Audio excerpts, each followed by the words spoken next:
Oh, screen share. And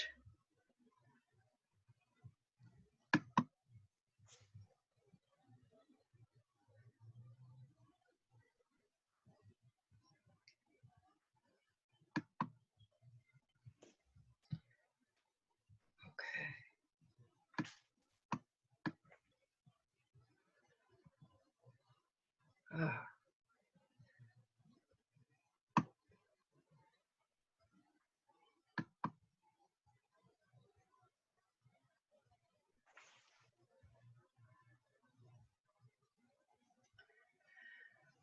okay, well,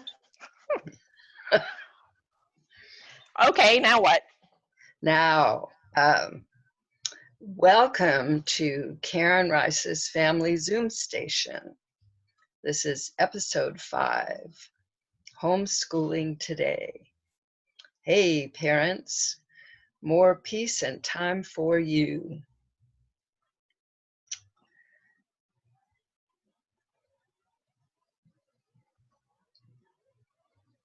Okay.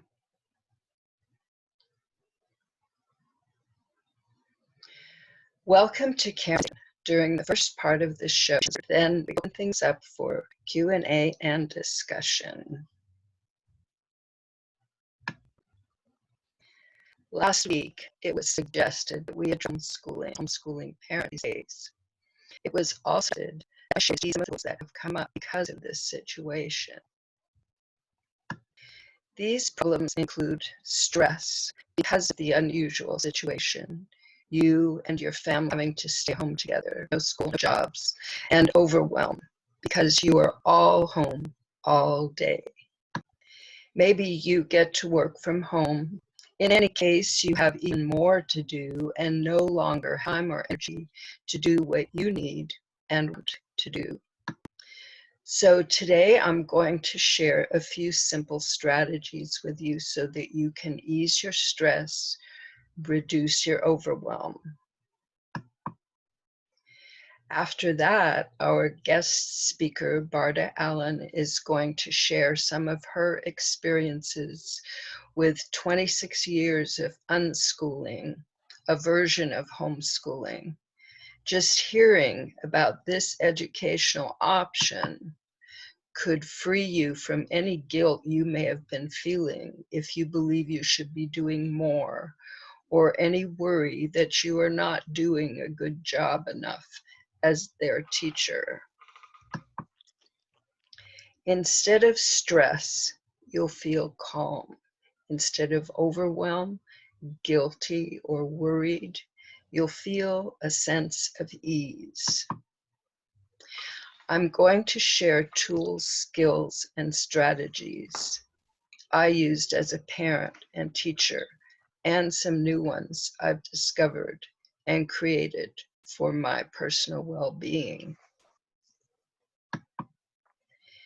If you are feeling stress, it is most likely you are going to want to be able to ease your stress right in the middle of stressful situations. It helps if you can become aware of increasing stress as you start to feel it. It's kind of like something I used to call my cue. I wrote about it in my first book and in my basic trainings.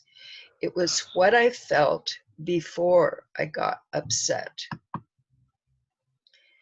It is a similar process with stress. I'm sure you can see that it is much easier to change your direction before there is a lot of momentum pushing you in the direction you're headed in. Pay attention to how you are feeling. Notice changes. Maybe you'll notice a tightness in your neck or shoulders. Maybe you'll notice that you are clenching your jaw or your abdomen, or even holding your breath. This is your cue. Discovering your cue is the first step. You may already be aware of what it is. The next step is doing something about it, something calming. Because you don't have a lot of alone time, it's good to choose something you can do when others are there. The following list comes from my original plan for calm and from more current discoveries. Choose what works for you. Time out. This keeps coming to mind, so let's start with this. It's best if you explain to your family that in order to keep in a good mood, sometimes you're going to have a timeout, and ask them to please not bother you until your timeout is over. Where? As long as everyone is safe, choose your place. If you need to be in the room with others, you might sit in a corner, or even just be there listening to something on your earbuds, music, inspirational, calming. How long? Hopefully as long as you need to get in a good frame of mind. You could decide beforehand and tell everyone. You could set a timer, or you could just tell them you'll stop as soon as you feel good again. During your timeout, do something that is satisfying for you with the intention to feel better. Read for a while, listen to music, play music, sing. Take a shower, a bath if you can.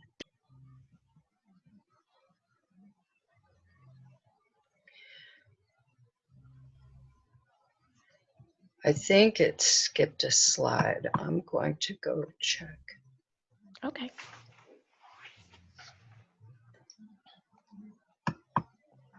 Ah.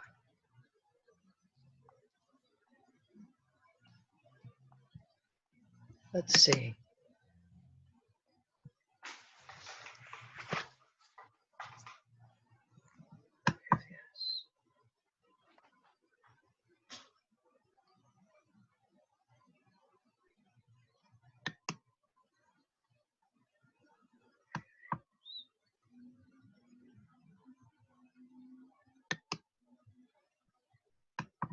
I think I ended up, okay, all right. This is where it got stuck. Okay, another strategy is change your focus.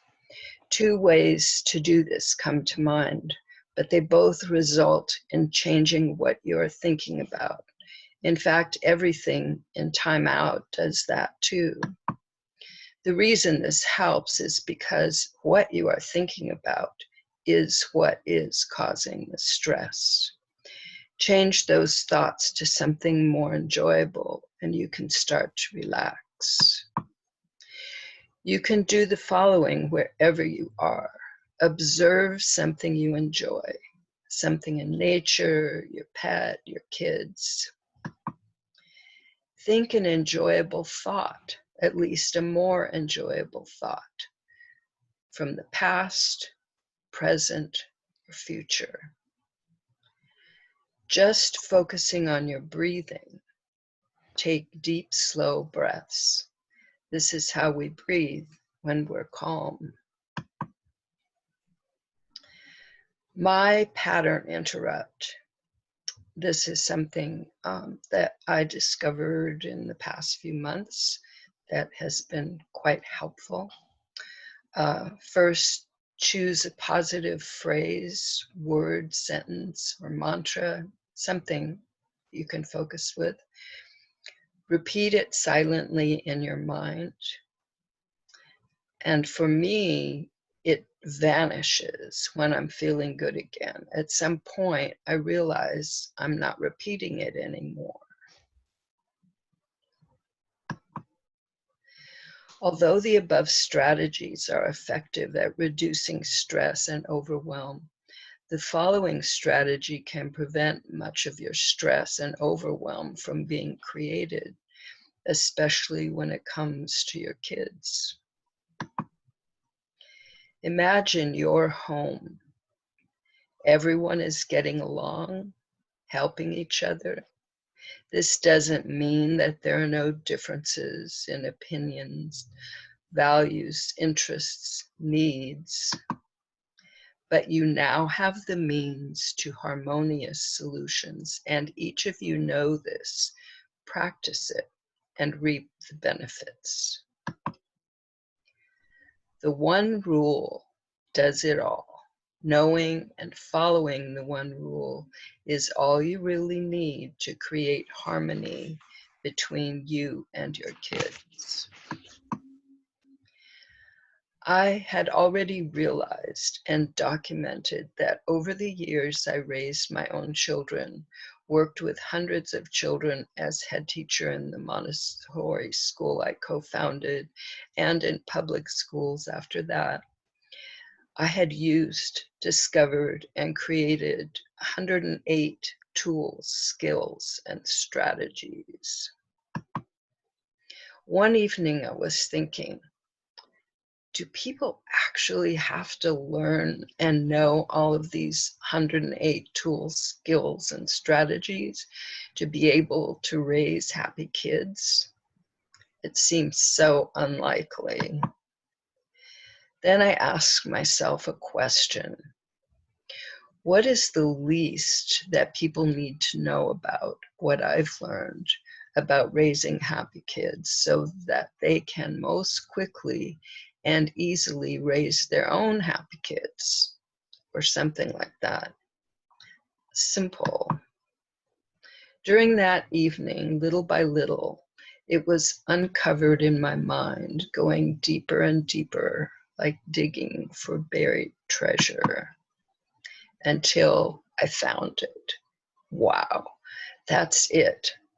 That's all people really need to know. If they know this and use it, it takes care of all the rest. I was amazed. I told one of my coaches, and he came up with 108 parenting lessons in one simple rule. Here is the one rule. To raise happy kids and to be happy yourself, make sure that all involved agree with each decision. I know it sounds too simple. It is simple, but this is how I raised my kids. Once I decided never to force them to do what they did not want to do. This was how I treated the kids I worked with. Here's why and how the one rule works. Apparently, our brain is hardwired to answer questions. When we are asked a question, or when we ask ourselves a question, our brain immediately begins searching for an answer. The one rule is like asking our brain a question, so it immediately begins searching for an answer. The problem, trouble, or conflict is the source of the question. We ask two primary questions. How can we find agreement? And what is really important to me in this situation?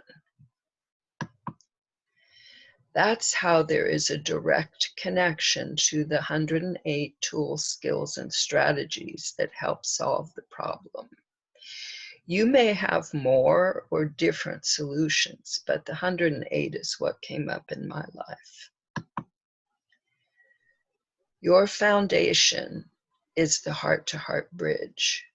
When you use the one rule, you create a heart-to-heart bridge between you and your child. That way, you both feel loved at all times. You are loved, but you also feel loved. They are loved, but they also feel loved. No one has to wait until there's some disaster or loss to recognize the love that is there.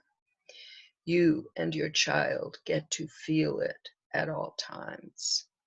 Imagine the blissful power of this. Holding space. In my first coaching session on the one rule, I learned another important reason that the one rule works so well in creating harmony between kids and adults. When you are determined to be solution-oriented, that's instead of problem-oriented, and the solution must be one all involved agree on, you are holding space for yourself and for your child. You are not only a model of how to follow the one rule when you hold space for yourself, being determined that your needs get met too, you are helping them learn how to follow the one rule too. One of the most important reasons that the one rule works is that it does not deny anyone. We are each part of the agreement. Thanks for being here. Now it's time for our guest speaker, Barda Allen. Thank you, Kara. Very nice. I should come off of mute, I say. Hi. Hi. Hi. Hi. I am Barda Allen. And yes, I was a homeschooling mom or an unschooling mom for a long, long time. And it was, I don't know, about a month ago or so that I was writing something and, had to take into account, well, gee, my kids are like 25 up through 38, I think. And it was like, holy tamale, I homeschooled for 26 years. That's what, a quarter of a century plus a year. And,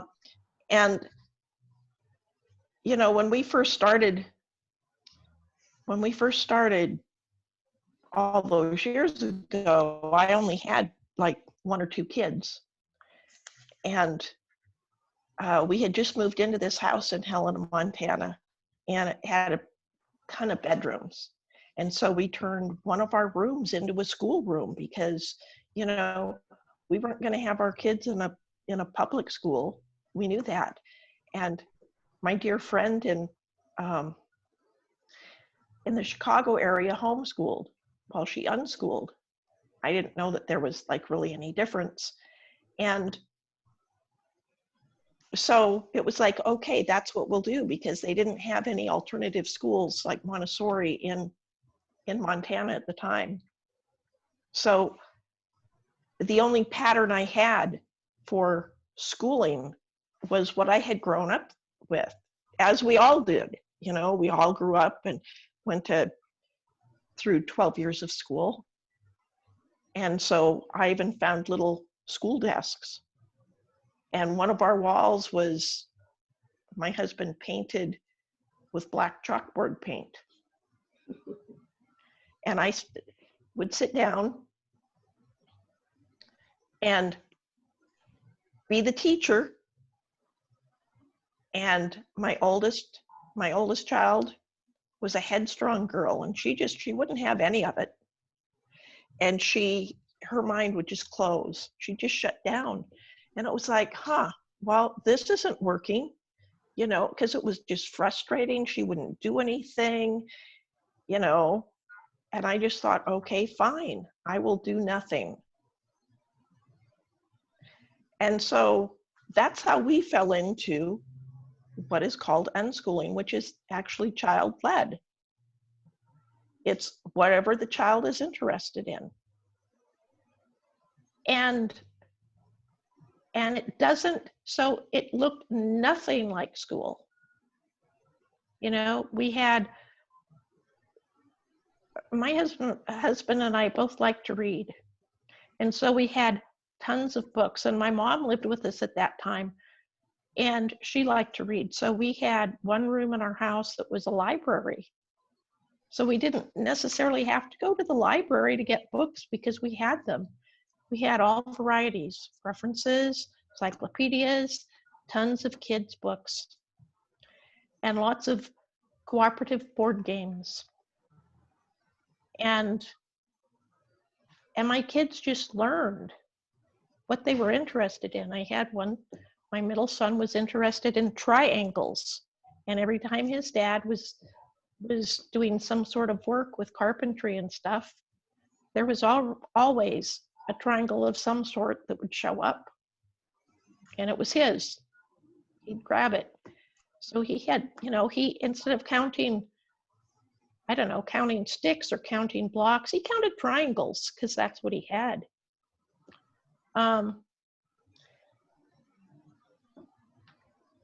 They all learned at different speeds. And it's not like, I have to say that I had a mantra back then when my kids were little and they were, when they were like definitely school age. I just had a mantra that I would trust my children to learn like I had a trust in the Lord. And that was just sort of a mantra that was just in the back of my head. And I thought about it. I mean, it was just constantly always going. And the one thing that I really wanted my kids to get was I really wanted them to like really learn how to read. And one way of doing that is just to read to them. You just read to them. I mean, it's so cool, just to read to them. And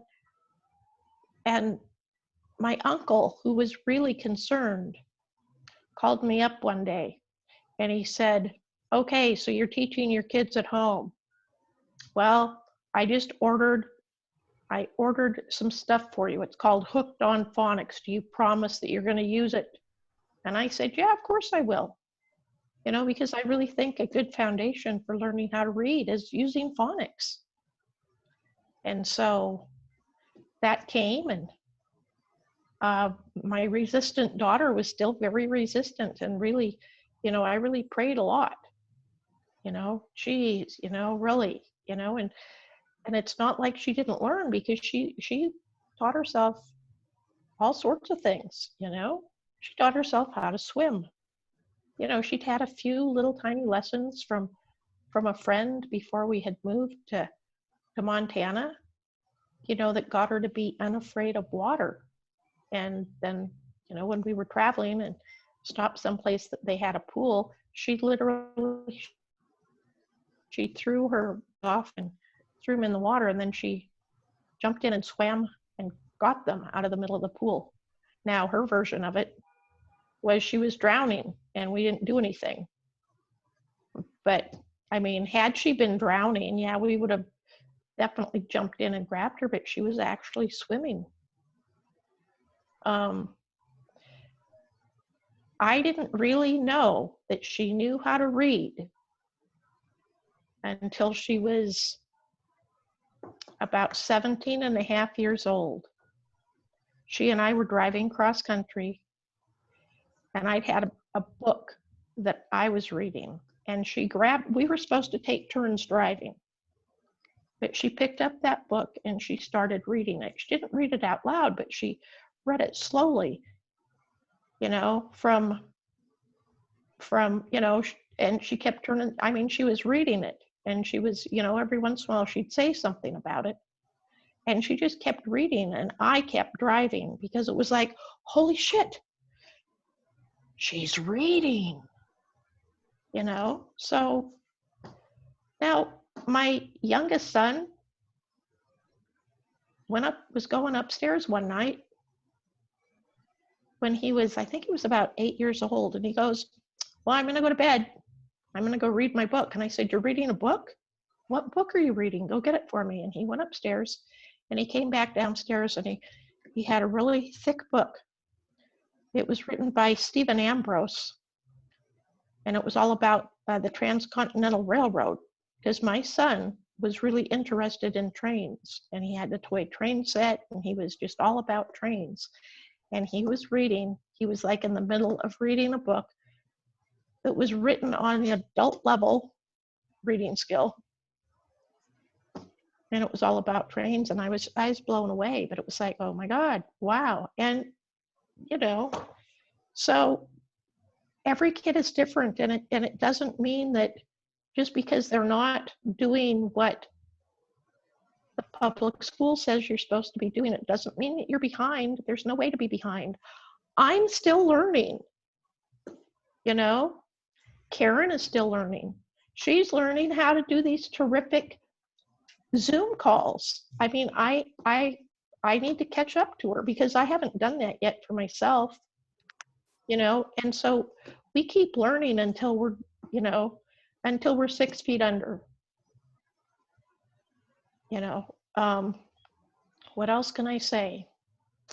For small kids, the 5-year-olds to 8-year-old population, you know, really what you need to think about, especially for the 5-year-olds, here in Montana, 5-year-olds go to kindergarten. But by law, they don't have to be in school until they're 7 years old. And they don't have to, and current law also states that kids, once they turn 16, they also don't, by law, have to be in school. Okay? So that's always a good place to start, is to actually look up and see what your state laws say. And you can Google it, you know. Every state has, you know, their laws and their rules and their regulations. They're all online someplace. You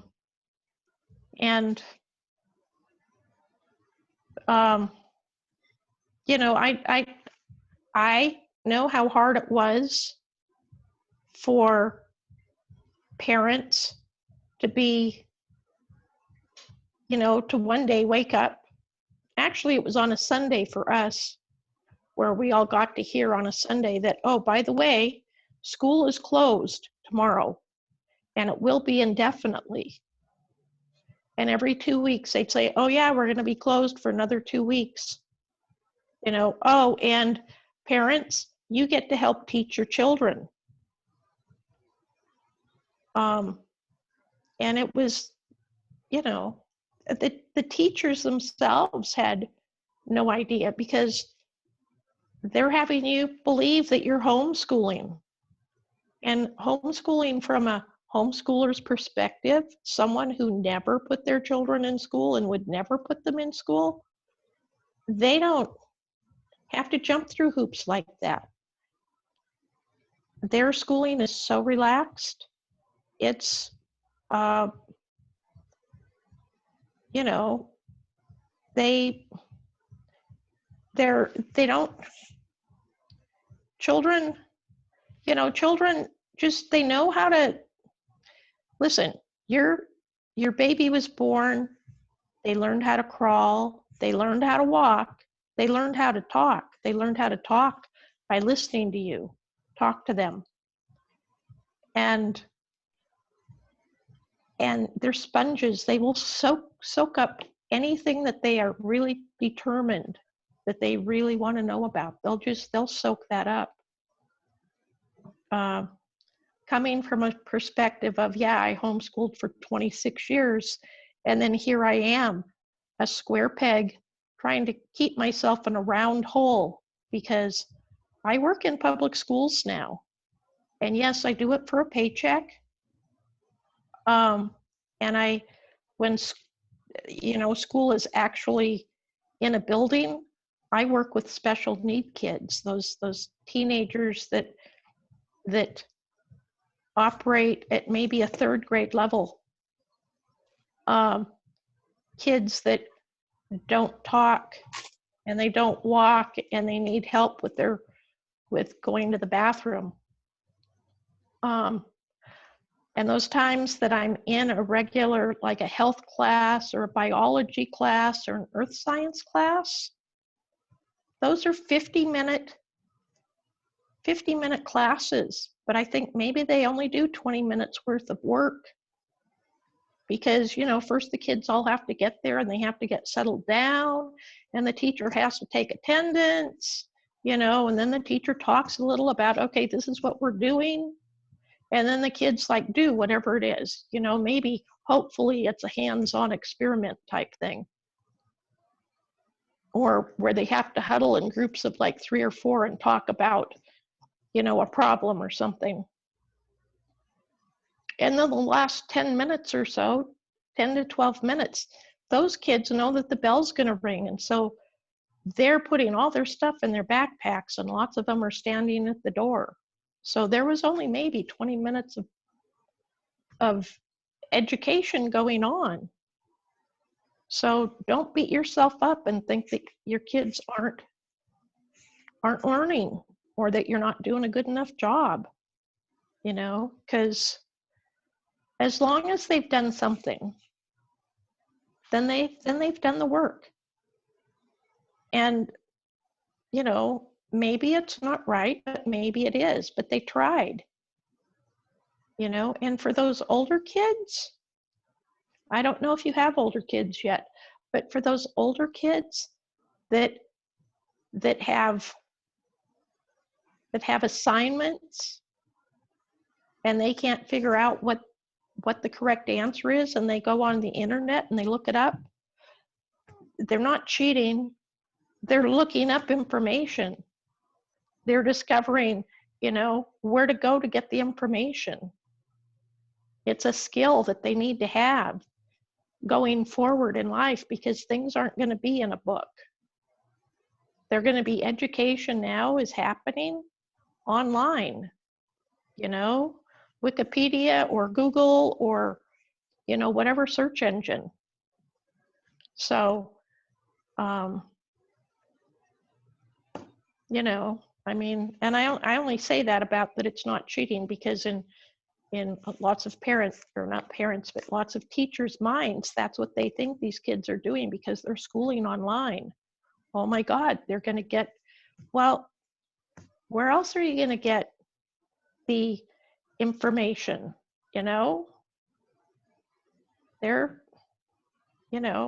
The internet is a terrific tool to use for educating oneself.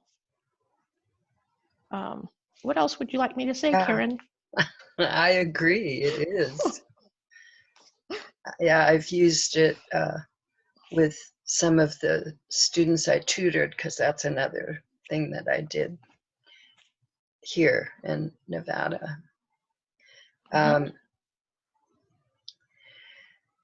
So does anybody have any thoughts or questions they'd like to bring up right now? Yeah, I'm thinking of, what about like the basic skills? Well, you mentioned reading, and you were very patient with your daughter just to let her develop as she would, and she did. But how about something like math? Yeah. Well, we did lots of math, because before we moved to Montana, as I said, we were never going to have our kids in a public school, and Amy was our first, and so actually she was in an international Montessori school in Oak Park, Illinois. And so when we moved to Montana and there wasn't any alternatives, when we chose homeschooling, we fashioned lots of like number rods and all the things that you have in a Montessori classroom for math. That's great. And and I mean, you might want to think about science too. Science got done. Oh, the other part of math and science was helping with cooking, having to measure things, 1 cup, half cup, things like that.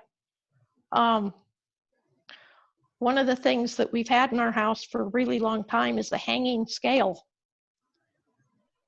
that we got from a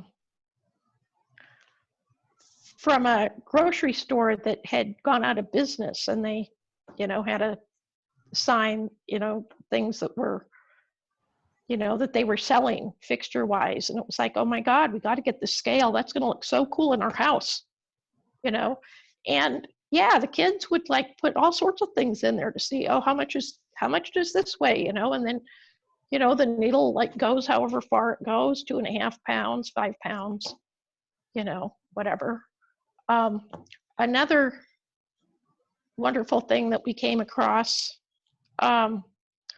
was there was a medical student that didn't need his, oh, geez, brain fatigue or something. Let's see. Physiology book. No, it was, oh, it'll come to me in a minute. And no, it wasn't a book at all. Oh, I can't believe that I'm having a brain meltdown. What, Leslie? Stethoscope or? No, but we did have one of those too, because I had 3 home births. So, and so, yeah, we had a stethoscope so that we could listen to the baby's heartbeat.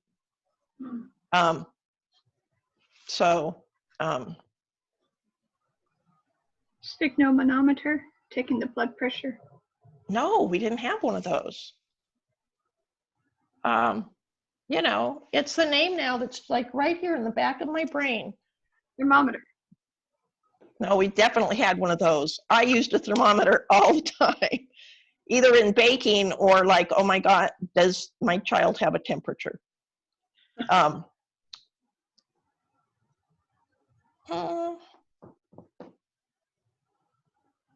You look in it, you can see cells and whatnot. Oh, microscope. Yeah. Very good. See, microscope. See, there it was. Thank you. Cool. Thank you. But yeah, it was like a professional microscope because it had been used by a medical student. And so we would like look at all sorts of things when the kids were little, you know, and especially when spring came and all the bugs came out. And that was way before the internet, but we had encyclopedias, we had children's encyclopedias, and it was like a ritual. Spring would come, the bugs would come out. You know, we'd watch for, you know, minutes at a time. We'd watch the ants come out and walk around and stuff. And so then we would always come back inside and we'd always look up and read all about ants and bugs and bees and you name it. You know, we'd be able to look it up in the encyclopedia and I'd read all about it out loud and we'd look at all the pictures and it was great. Nice. There were times where when my husband, he was fixing a cabin out of town. Well, it was next to a major 2-lane highway in Montana. And some truck had gone too fast and had actually run into the house and had sort of like knocked it off its frame a little. And so the owner had really loved my husband's work. And I swear he must have been an Egyptian, you know, in a former life, because he was able to figure out a way to manually move the cabin back onto its foundation. And we were there with him in a motorhome. And so as he's working, you know, my kids and I would play in the creek and my kids would either catch fish or they'd build dams. And they were really good at building dams and putting the rocks in such a way that the water would get higher on one side. You know, that has to be an engineering feat of some sort. Yeah.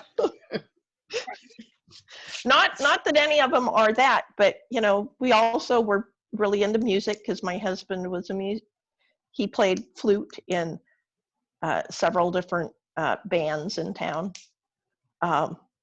So wherever, whether we were in town or whether we were traveling, because we would travel out of town and he'd work on people's houses.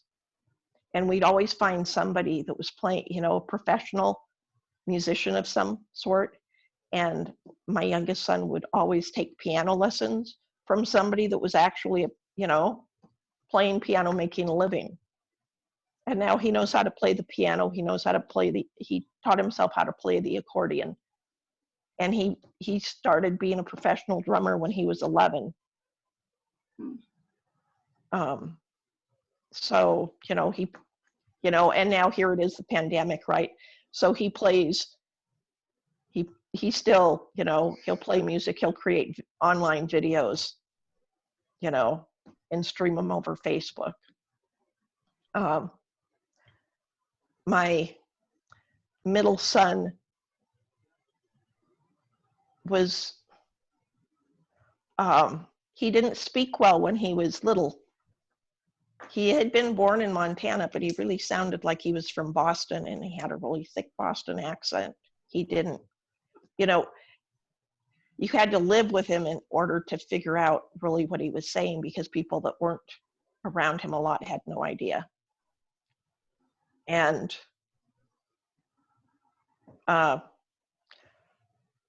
we were advised to go see the speech therapist at school. So we did. We went into school, and she, you know, sort of, you know, gave him a few things, but she said, oh, but you guys are homeschooling, you know, it'll be okay. You know, just keep doing what you're doing. And when he was about 11 years old, we were doing a paper route together that we split up, but we'd meet at our favorite coffee shop. And when he was 11, he started working there, you know, just doing little things. And he worked there from the age of 11 to 17. And during the early part of that, you know, when he was 11 to 12, he learned how to talk, because he needed to learn how to talk so that people could hear him. And so he learned so much working in that coffee shop that he could have like bought it and operated it. So he learned business math and how to count. Actually, a really good thing to learn to teach your children is how to count change back, because it's a lost art. Yeah. Okay. So Yeah. that he learned how to count change back, you know, and it was all out of his head. So that when he went to get a different job and he couldn't figure out how to count change back, because the machine tells you how much change to give back, you know, so it was like really sort of confusing to him. But he works with his hands, and he's a hard rock landscaper during the summer, and he also does jewelry, and he makes wrapped jewelry, necklaces and rings. And he is now in the process of learning how to do, how to solder and do finer jewelry. Mm. So my youngest daughter she has her own business. She cleans houses, but the other thing she does with her boyfriend is they created a pop culture convention in Helena. And, you know, and so that's how they make money. And when she was little, she had a lemonade stand where she had to like crank on a lemonade that, you know, that a juicer, you know, and so she'd like make it. It wasn't like from a can or from a bottle, you know. And she made a good amount of money one summer doing that. And that's when she was little. So it's like, and it's not like we said, oh, now you're going to have a lemonade stand. No, she wanted to have one. So we created a sign for her and got everything that she needed. And she was our kid that we'd wake up in the morning because she'd be awake all night in the kitchen baking. You know, so, you know, children just learn. you know, they just learn. Thanks a lot. You're welcome. Yeah. You're welcome. One question, Brian. Yes, ma'am. I was wondering if you would like to contribute anything to the Or I'm homes. prepared. Yeah, I'm prepared for the homeschool. I Yeah. apologize for being late. I was at No, a you doctor. explained. Yeah. Yeah, I had Yeah. a doctor And appointment, and I'm having surgery on the 14th. So, but yeah, I'm prepared to talk about homeschooling. And like I said, I apologize I'm late. I have extensive background with homeschooling in several ways, so I enjoyed listening to what Barda was saying. Um, I wrote my graduate thesis when I was in graduate school on homeschooling, and later on it got published in this book, The oh, School for cool. Every The School for Every Child, and it's chapter 9 in this book, and they use it as a textbook at Stephen F. Austin State University. I was going to talk about people. When I was working on that, they would come to me, well, are you for or against it? They thought it was that simple, about homeschooling. It's not. Yeah. But that's what people say to you. Are you for it or are you against it?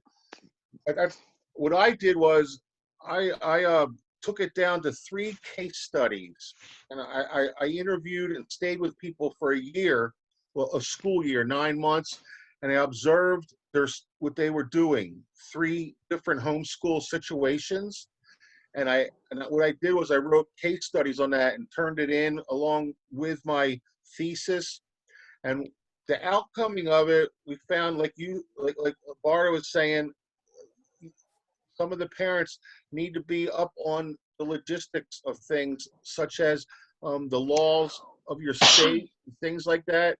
Here in Texas, we have these things called service centers. There's like 26 of them, and they're associated with the Texas Education Agency, and you can go through them to get curriculum and different things. And when I taught in Vegas, Las Vegas for 1 year, I learned that they're very strict on, if you're at a certain level, I'll say for an example, 3rd grade, 3rd month, you need to know certain things, or you'll get fired as a teacher if you're not doing that. Homeschool doesn't have that, but because it's not monitored like that, unless they ask to be. If they ask to be, they can have representatives from the school district come to their home and see that they're doing curriculum and stuff. What I found was schools that failed in homeschooling, the people that failed were the ones that didn't document what they were doing. They couldn't prove it. They couldn't prove that they were teaching lessons or doing things. There was no documentation, and that was an important thing. Now, I found that grandparents were better at homeschooling than parents, because it's like their second time around, and they have a lot more knowledge, and they have a lot more energy to do things like programs. Like one thing some homeschoolers were doing where they had a program like at a local restaurant where they created meals, and they did math saying, well, did this meal lose money or make money? That kind of thing. How can we budget? But they also were learning etiquette, you know. They were learning how to serve meals and do things that they would need. I don't think public schools in general, teach kids how to make it in the real world. There's no doing laundry and stuff like that unless they think you're a handicapped student or a special ed student. But homeschool kids learn that, and they think homeschool kids, they think that they miss out on socialization. No, because you take them out to places and you do things and you meet other homeschool people. I think it's better because you learn things like etiquette, and you learn how to shake hands and meet people and be on time. Like I was late today, and I feel bad about it. I was rushing home because I'm the last person, because I'm just like that. I don't want to be late for anything if I make a commitment, All right, so I saw there's a little chat room question here. I would like to address that. Like in this book, it's called A School for Every Child. There's a lot of chapters, but my chapter was chapter 9 on homeschooling, and everybody else is talking about other things, which is included in homeschooling, because you can get it, like it says it here, structure. Religious organizations do a lot of homeschooling because they want to do their values, their religious values, and a lot of them will create curriculum. And you could teach to their curriculum as much as you want or not, but you could go to like your local church and see if they offer a structured curriculum. And some of them are certified. So if you follow that, the kids can get a high school diploma. But if you do a program that's not certified, you might have to take them to get a GED, which is just as easy. But some people don't want just a GED. They think it's not worth it. But it is. It's just as good. But you could get a high school diploma from a curriculum if it's certified. And that's what we talk about, mostly things like that in this book. You know, and from that, I created my own thoughts and things. And then I wrote my own book called Your Life Sucks Because You're a Big Jerk. But in my book, right here, I talk about unschooling, people that are against school. So if you would read my chapter in my book, I talk about famous people that didn't send their kids to school because they think that it was a little world of its own. It was no good. It was putting out kids that didn't learn how to think or do for themselves. And that's what we think that school should be. It should be teaching the student to do for themselves when they graduate. They can be self-thinkers. You know what I mean? The first thing I say in this book is, in my book, in chapter 1, is if you have a problem, you should be able to solve it yourself. When you grow up and you graduate, you don't want to burden your mommy or daddy anymore. You know, you need to solve your own problems. That's why you went to school, to learn how to do that. Now, if you hire a helper like a plumber or a painter, the issue that you hired them for is not their problem. You hired them to help you solve the problem. You know what I mean? So the outcome is, did they paint the house the way you wanted it? No, I don't like that. Well, that's your problem, not theirs, because you didn't communicate what you wanted from them. And I saw that Barda mentioned Montessori schooling. I have intense background in Montessori schooling. Montessori schooling is self-discovery. The thing is, the teacher is not a teacher. They're not implementing their thoughts on you. You discover what you want. You discover things for yourself. It's called I'm gonna have a brain lock here, like Barda did. But you're like you're a person that helps them learn. You know, you're facilitator. Not a facilitator. Facilitator of learning. You help them find it for themselves, but you lead them in direction, and that's homeschooling could be like that. And that's why I believe the homeschooling could be successful, because the teachers, I wrote an essay on this. I wish I would have had that up to share, and I published it, an essay on this kind of facilitator of learning. And I really believe in the things that I said on that. It's the traditional teacher has a curriculum, and they're thinking the student is like a jug. And you're trying to pour in these thoughts from another thing, like they're making Kool-Aid, stirring it up to see if they can get what you're trying to get them to learn. My idea of schooling, what I had when I had my own private school for 17 years, it was a day school, and we took it beyond Montessori, although we used those things. But what I try to see, the kids came in and they said to me what they wanted to learn. Like when you were talking about music, the teacher says, learn out of this book. I said, well, what songs do you want to learn? I'll teach you the songs that you want. You know, come to me with the things that we have to give you a foundation, but we can go to what you want to learn also, not just what we think you need to know. And I still believe in that today. And that's why I don't know if I could ever go back into being a teacher again and having the standards that they're putting out there to standardize testings and things. But I think if you're in third grade, the third month, this is what you need to know. And then when I was teaching in Las Vegas, those things, that curriculum things, needed to be on the chalkboard or the blackboard for every lesson you taught. If the principal came in and it wasn't there, you got reprimanded. And I just think that's ridiculous. Because in homeschooling and in my way, if we get caught on something, and I know this, Karen said this the other day, let the student go with what they're discovering, let them go with it.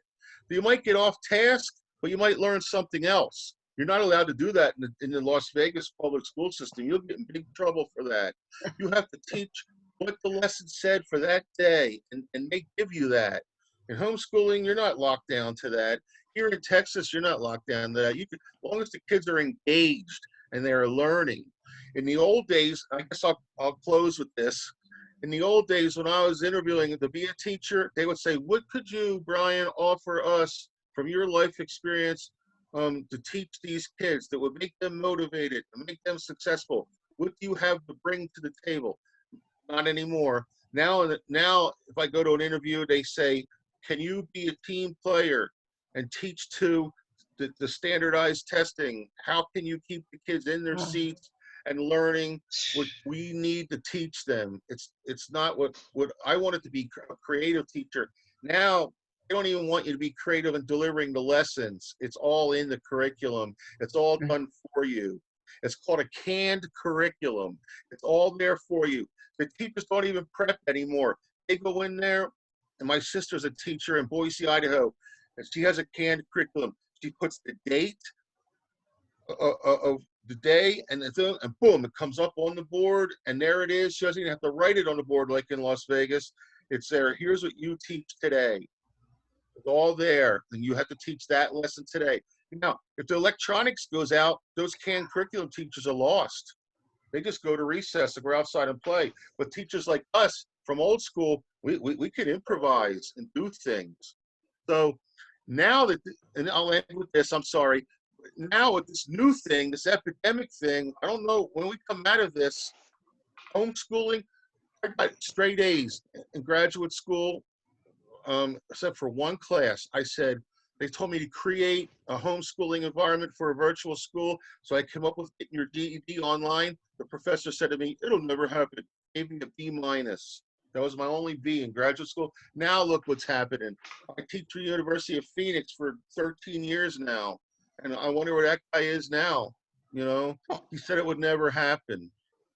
But the internet's the way to go now. Like Barda was saying, the teacher doesn't have it all anymore. They might have books, and I got books laying around here all over the place, you know, but they just Google it and figure it out for themselves. Well, what I noticed being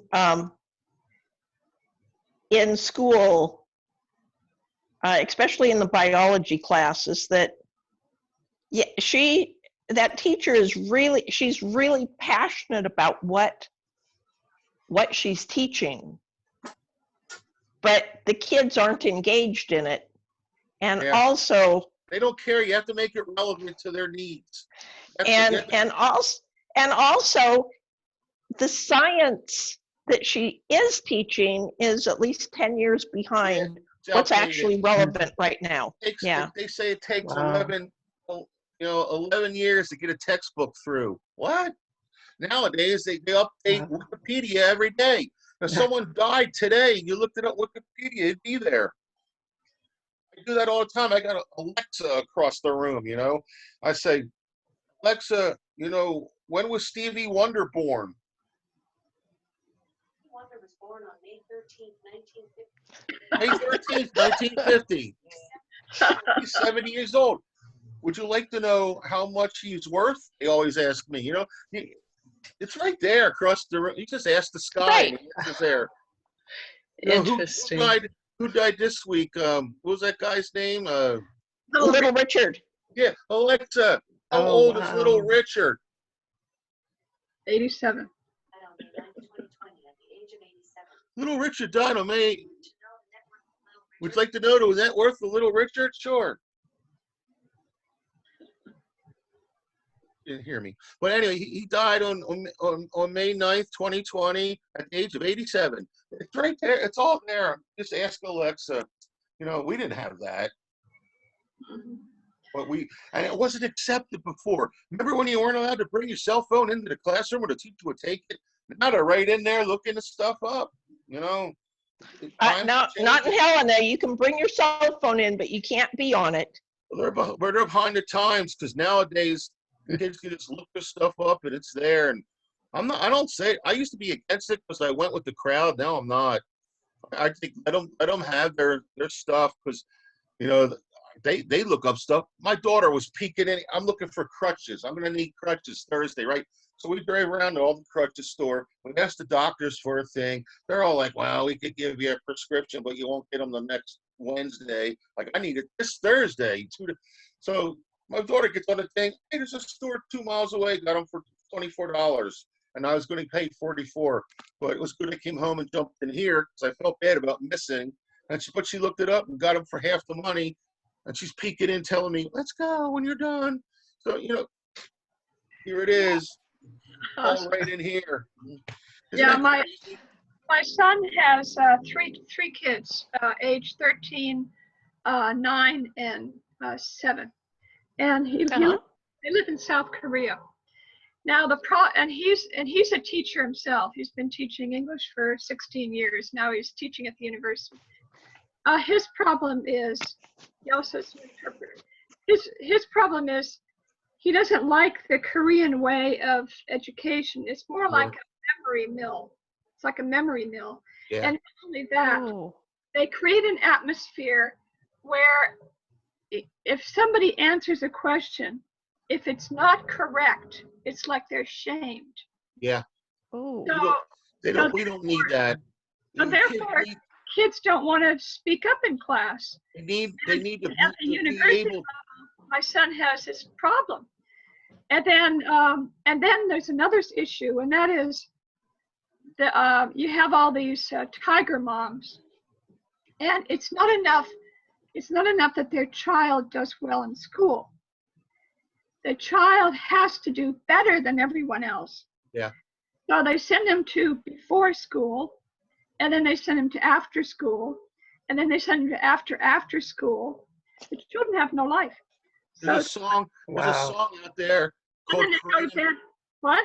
There's a song called Korean Parents for Sale by a guy named Randy Newman. And that's what he says. Your kids aren't doing good at school. I got the cure. Korean Parents for Sale. Like, put one of them on your kid and they'll memorize and know everything. And they'll want to do so much. But what he's doing is making a joke out of it. But it's exactly what you're saying. The kids need to be able to freely answer things and not be ashamed that they get it wrong. That's how my classroom went when they wanted to take chances. That's what jazz music's about, and blues music, taking chances on your instrument.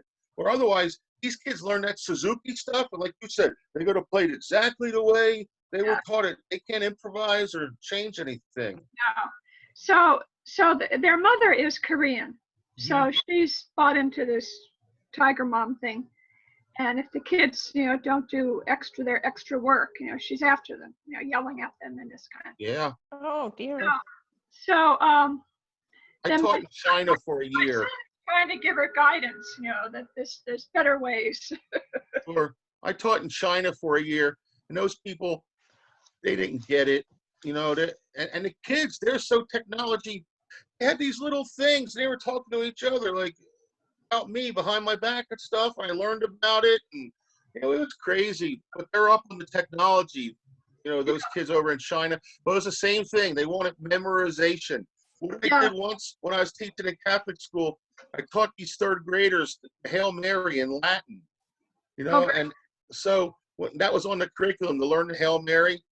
But I taught it to them in Latin, so when they came in to test me on it, I was the only class that went in nomine Patri, Filii, Spiritus Sancti, Amen, Ave Maria, Gracia, plena Dominus, tecum benedictatum, morieribus et benedictus fructus ventris tui, Jesus, Sancta Maria, Mater Dei, ora pro nobis nunc et in hora nobis nostri, Amen. In nomine Patri, Filii, Spiritus Sancti, Amen. And nuns are like on the ground. The priest was like, that was awesome. I haven't heard that, So, but my thing was, Hail Mary, full of grace, the Lord is with thee. Blessed art thou among women. Swimming? Who's swimming? Our Father, who art in heaven, hallowed be thy name. They don't know what they're saying. What's the one for lunch? Bless the Lord. He's like this. You're about to receive from my body for Christ, Lord. Rub a dub. Let's eat the grub. You don't know what they're saying anyway. You can teach them anything. Yeah, right. But A then good if you teacher start explains. comparing like how Korean kids do in math versus American kids, and then you see, okay, the Korean kids are ahead, but what if they lost? Or when are we ever going to use this? I have all this knowledge. I didn't know about some of the things like like formulas and things like that when I learned in high school until I started to be a GED teacher. Oh, the order of the addends does not affect sum. I was singing that stuff. I didn't know what that meant. So then I figured out addends, these are things that you're adding together, and it doesn't matter what order they're in, then the sum is the answer. But I knew all these formulas by heart. The order of the addends does not affect sum. And there's like a million of them that you learn. You don't know what that means. You just think it like a stupid song. But then when I became a teacher, oh, addends are the things you add together. It doesn't matter what order they're in. But it does matter when you get to division, you know. So, and a real teacher needs to know that stuff. But they don't. They're just teaching off a curriculum. They you know. are. Right. Unless you get a good teacher that's dedicated. Yeah. I We're learned gonna about have to. homeschooling. Yeah, whoever's in charge of the homeschooling program needs to be good at it, and that's for it to be successful. Down to the last thing. Yeah. Whoever's in charge of it. Maybe if you all like to, we could continue this next week. I don't mind. I Sure. enjoy it. Yeah? It's Yeah, something that because Yeah. there are things that came to my mind too. we can write some notes that we want to talk about next. And I'm sorry I was late. I missed your PowerPoint and whatever the opening Oh, discussion well, was. I missed that'll it. make sure I have to get it somewhere so that you can have access. I hope not to be late anymore. This is recording, right? Yes, this is I recording. missed the first 5 minutes because I had trouble getting on it. The Zoom wasn't quite working the way you Okay. And I have a friend that might want to join too, if that's okay. All right. I have So a friend that's we'll he's not a continue. teacher, but he's interested in joining. So Okay, that's fine. I'll send you his email, and you can send him the thing to log on, and so we'll have another person. I'll make Having sure fun. I look that forward to this everyone every week. gets the recording. I'll figure this out. I haven't Yes, figured it out yet. it'll be a This'll link on your You thing. will. Yes. We'll all get it. Okay. Thank welcome you so so much, much. Thanks, Karen, for doing this. Thank you for being here. I'll get you some information, Leslie, for your son Oh, and his okay. wife. Cool. Okay. Oh, great. Right. Don't forget to buy my book. Go to briancastridis.com. Yeah. We need to sell Okay. 2 more books here. Okay, yeah. Tell your friends and family. Bye, guys. Bye. Bye. Thanks, Karen. Bye, Barda. Bye, Leslie. Bye. Bye-bye. Bye. Oh, and happy birthday for Whose birthday? Barda. Barda's birthday. Barda, happy birthday. Yes. It's Happy good, day after day good to after. be 39 again, right?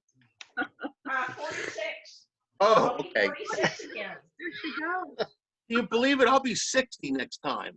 That means she had her first child when she was 13. Right.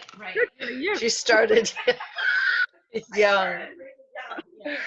Okay.